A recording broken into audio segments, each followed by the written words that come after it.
نقول السلام عليكم من فلان تور أنا إخواننا بالجامير لا لا قرمت بيني لا ما يقدر يحيانا بكرة دي شو AVM alışveriş grubu bu poşete.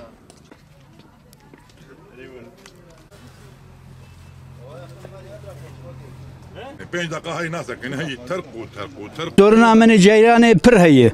Am ceyrane nabinin. Ama aba germ nabinin. Aba diname mena şoğlun. Jiber ave, jiber ceyrane am soruna me pır heye.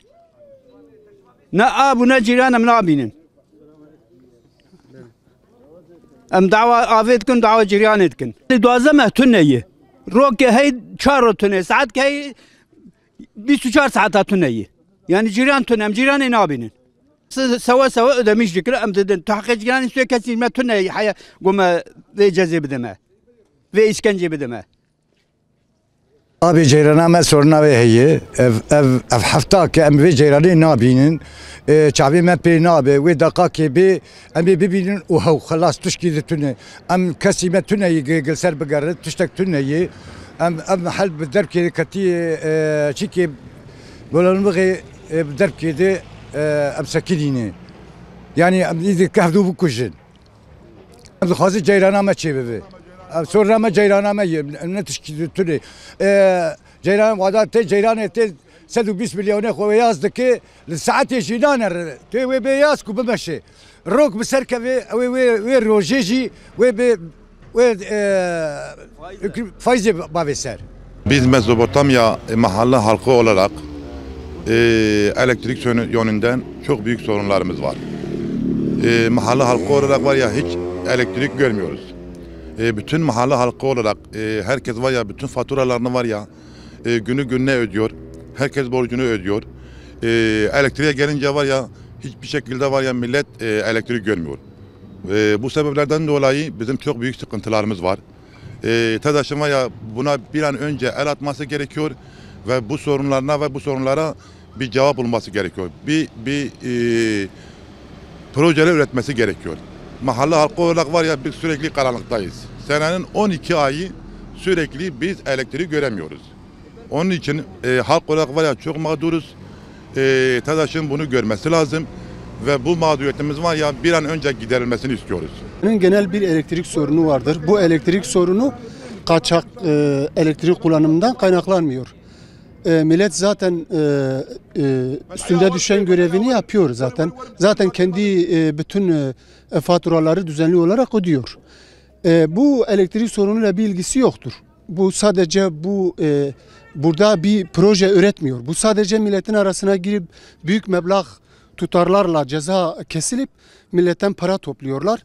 Madem ki milletten para topluyorsunuz o zaman düzgün bir proje üretin. Bu milleti de elektriksiz bırakmayın. Yani özellikle bu kışın ortasında kiminin çoluk çocuğu vardır. Bu gece 1 saatlik iş değil yani bu 3 saat, 4 saat, 6 saat, 7 saat böyle elektrik kesilmeler bu halka zulümdür. Yani böyle özellikle bu halkı böyle karanlıklarla böyle bu gibi şeylerle böyle hoş olmayan durumlarla böyle karanlıkta bırakmakla olmuyor bu. Bütün yollar böyle, elektrikler böyle yani bu şehirler sahipsizdir. Bütün yollar köstebek olmuş ya. Bütün elektrik böyle. Yani hiçbir sorun doğru düzgün üretilmiyor. Gelsin güzel bir proje üretsin. Burada saatleri dışarıya çıkarsın ama böyle milleti böyle karanlıkta bırakmasın yani. Böyle bir proje üretinsin ki sonra kendi hakkını isteyin kardeşim yani. Zaten kimse sizin hakkınıza el koyma bir derdi yok. Hakkınızı isteyin ama doğru düzgün isteyin. Bu bölgede fabrika var mı? Yani batıya gidiyorsun binlerce fabrika var. Elektrik, Güneydoğu'da elektrik kaçağı bu yalandır. Yani burada batıdaki bir fabrika 20 köyü kadar elektrik yakıyor. Sadece bir fabrika. Yani bazı fabrikalar vardır binlerce işçi çalıştırıyor. Bunların elektriği nereden geliyor? Böyle bir yer burada var mı? Yok burada. Yani burada onlar da proje üretmiyorlar. Böyle özellikle 34 sembol arabalarla mahalleye sürüyorlar. Sanki 1993 Toros arabaları gibi. Böyle hangi kapıyı açık bırakınca dalıyor oraya.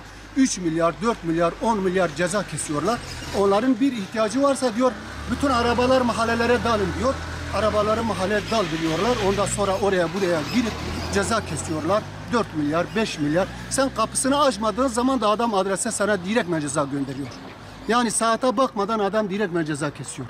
Hiç böyle yani burada işte bir tespit vardır. Bu elektrik kaçak tespiti yapmışız. Zaten adam kendine bir haklık gerekçe bulmuş. Yani bu bölgede hepsi kaçak kullanıyorlar ve bu hangi eve gidersem nasıl olsa kaçak kullanıyorlar. Sen bir devlet olarak, bir devlet kurumu olarak sen bir çare öğrettin mi ki? Sen bu millete ne çare öğrettin? Hiçbir çare öğretmedin ki. Önemli olan bu halka parayla tehdit etmekle olmuyor. Bir çözüm üreteceksin. Bu çözümden sonra millete yardımcı olacaksınız. Milleti var ya resmen elektrik TEDAŞ terörüne terk edilmiş bu devlet. Bu böyle olmuyor bu. Bir an evvel bir çare bulması talep ediyoruz.